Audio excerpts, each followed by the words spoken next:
어제 SBS 8시 뉴스 보신 분들 이 아이템 나갈 때 상당히 큰 관심을 나타내셨을 것 같습니다. 요즘 엘리베이터 안 탈 수가 없죠. 아침에 일어나서 저녁에 잠자리 들 때까지 아마 엘리베이터 몇 차례나 타는지 한번 생각을 해보십시오. 아마 많이 타실 겁니다. 그런데 이 엘리베이터 사고가 나면은 수리를 해야 하는데 알고 봤더니 수리 과정에서 업체들이 뭔가 꼼수를 부렸다. 그래서 사고가 났다. 이렇게 사고가 나면 목숨을 잃을 수도 있다. 이런 생각하면은 결코 가볍게 넘길 사안이 아닙니다.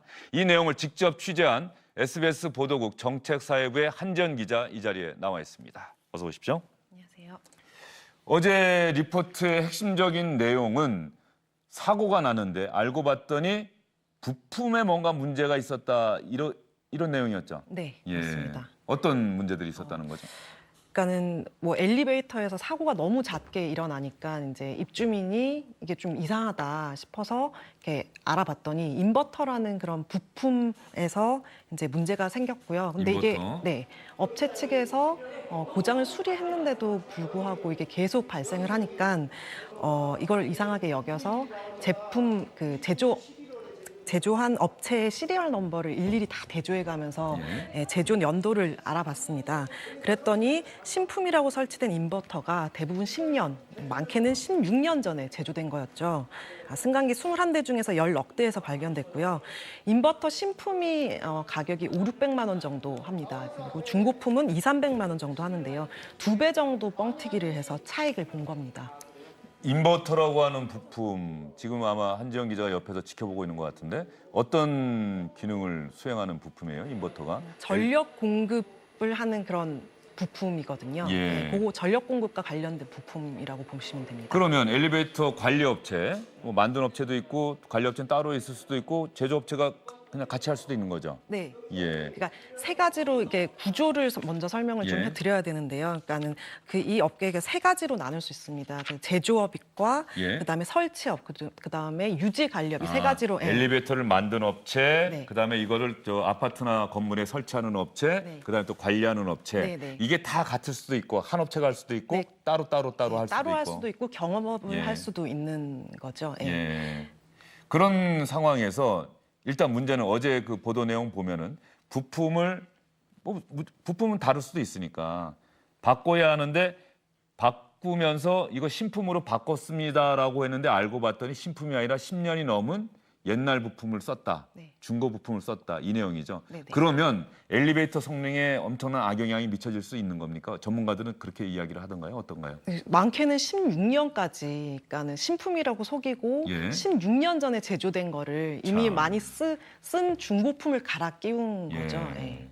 그러다가 사고 나면 그 책임을 어떻게 하려고 업체들 그런 꼼수를 부리는 거죠? 일단 뭐 이익이 눈에 멀어서 이제 국민의 안전을 좀 뒤로 했다고 보시면 되겠습니다. 눈앞에 이 그 몇 푼 더 벌고 아끼겠다고 하다가 나중에 큰 사고가 나면은 그 업체 전체가 휘청거리거나 아예 문을 닫을 수 있을 정도로 그 책임을 져야 할 텐데 그런 부분까지는 전혀 생각을 안 하는 겁니까? 네, 그런 부분을 고려했다면 이런 일들은 발생하지 않았을 거라고 봅니다. 예. 그러면 지금 한정 기자가 직접 만나고 취재했던 그 업체들의 이야기를 어제 8시 뉴스에서도 잠깐 나갔습니다만 여러분과 함께 같이 들어보도록 하겠습니다.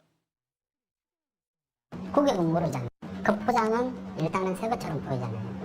일일이 다 확인 안 하잖아요. 이 인버터가 통째로 다 나가는 건 아니에요.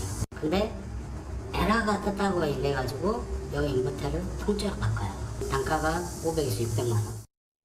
아이고 씨, 너 그래서 열심히 빠지게 현장 가고 사기쳐서 부품 판매 만 배만 불러주고만. 아니지. 우리 이제 그놈을 sam쏘는 거를 다른 데다 중고로 팔지 또. 승강기 유지 보수업자들 사이의 통화, 저 내용이 상당히 충격적이에요. 그러니까 신품이 분명히 있는데 고장이 나면 그 부품 갖고 새로운 부품 갖고 바꿔야 하는데 그거는 또 다른 데다가 팔아먹는다. 팔아서 또 이문을 남긴다. 이런 얘기입니까? 그러니까 고장 나지 않았는데 이렇게 가끔씩 뭐 너무 덥거나 너무 추울 때 엘리베이터 멈추고 전원을 껐다 키면 그냥 작동할 때가 있는데요. 예. 이런 경우에도 그러니까 심각한 고장이 아님에도 그냥 이거를 그냥 갈아 끼는 거죠. 새 걸로 갈아 끼고 그 중고품을 또 다시 중고로 팔거나 아니면 또 신품이라고 속여가지고 팔거나 이런 경우가 있게 되는 겁니다. 네. 그러면 이거는 승강기 엘리베이터 제조업체와 유지업체 사이에 만약에 서로 업체가 다르다고 전제할 경우에 네네. 어떤 갑을 관계가 또 형성이 돼 있는 건가요? 네. 그 관리 업체들이 굳이 그렇게까지 왜 무리를 해가면서 저런 꼼수를 부릴까? 그게 좀 이해가 잘 안 돼요. 큰 업체 같은 경우에는 이제 제조업도 하면서 이제 유지 관리업을 하는 그런 업체들이 있는데 예. 이런 업체들이 그냥 유지 관리를 직접 하는 게 아니라 작은 업체에다가 작은 업체를 협력 업체로 예. 이제 등록을 하는 거죠. 예. 그래서 수급 계약을 맺는데 일은 100% 이제 협력 업체에다 떠넘기고 그다음에 총 관리 명목하에 이제 수익 중 일부를 떼는 겁니다. 예. 이런 구조에서 이제 대형 업체들이 부품 판매와 수리공사의 매출 목표를 할당도 하고 달성률을 이제 관리를 하고 있는데요. 그러겠죠. 예, 이 목표를 이제 달성을 하기 위해서 중고 부품도 신품으로 둔갑시키고 고장나지 않은 부품도 갈아 끼고 한다는 그런 겁니다. 조금 전에 화면 나가는 거 보니까 현대 엘리베이터 그다음에 티센크루프인가요? 타센크루프인가? 티센크루프. 티센크루프. 예. 네, 업계 1, 2위를 하는 그런 업체인데요. 이런 업체들이 지금 도급률이 75%에 달합니다. 그러니까 75%나 작은 업체에다 그냥 주고 있다는 거죠. 일을 하라고. 예. 예, 이 티센크루프는 지금 SBS 목동 사옥에서도 바로 앞에 그 건물에 보이는 것 같은데. 아, 네. 예, 티센크루프가 바로 가까이 또 있었군요. 네. 그렇다고 한다면은 어쨌든 간에 제조하는 업체들이 덩치가 더 크고 네. 아주 작은 업체들한테 유지 관리를 맡기면서 네. 거기서부터도 또 이익을 챙겨가는 그런 구조라는 건가요? 어떤가요? 그렇죠. 그런 예. 구조죠. 그러니까 그 예를 들어서 10만 원을 받는다고 치면 계약을 할 때 뭐 6대 4로 나눠서 4는 가지고 6을 이제 작은 업체에 주는 그런 경우가 되겠죠. 그러니까 관리 명목하에 4를 떼어가는 겁니다. 네. 그러니까 부품 판매와 수리 공사의 어떤 목표를 미리 설정을 해두고 네. 여기에 맞춰라. 네. 너희들은 이것까지 해야 된다. 그러니까 그 관리하는 업체들은 작은 업체들은 네. 그거를 맞추기 위해서 좀 무리를 하게 되고 저런 부품을 옛날 부품을 갖다 쓰고 네. 보고서나 이런 데는 우리는 새 부품을 썼습니다. 이런 꼼수를 부리게 되고 그렇죠. 이런 그런 어떤 참 우리 사회에 정말 만연돼 있다는 생각이 다시 한번 드네요. 네. 예. 이 내용을 우리 한정 기자가 취재하게 된 거는 어떤 제보입니까? 아니면은 어떤 취재하는 과정에서 들은 이야기 갖고 취재를 하게 된 거예요? 일단 뭐 승강기 관련해서 이제 제가 행안부 출입을 예. 하고 있기 때문에 행안부에 있는 분과 이제 대화를 나누다가 이런 사실을 알게 돼서 취재에 들어갔고요.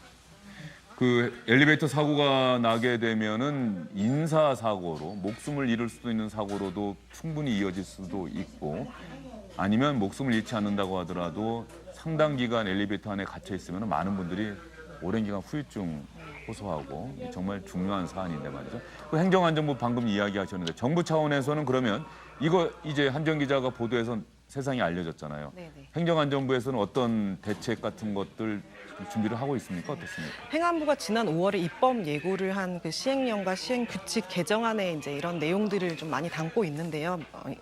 대형 기업 이제 도급률을 30%로 이제 제한한다라는 그런 내용이 담겨져 있고 이 부분은 이제 내년 3월부터 시행이 되고요. 예. 그리고 어제 SBS 보도가 나간 직후에 행안부는 그 업체 전수 조사를 통해서 불법 사실이 발견되는 즉시 형사 고발을 하기로 했고요. 그다음에 대기업 갑질 같은 경우는 공정위에 제소를 하기로 했고요. 또 이렇게 이 모든 부분에서 엄중히 조치를 할 계획이라고 밝혔습니다.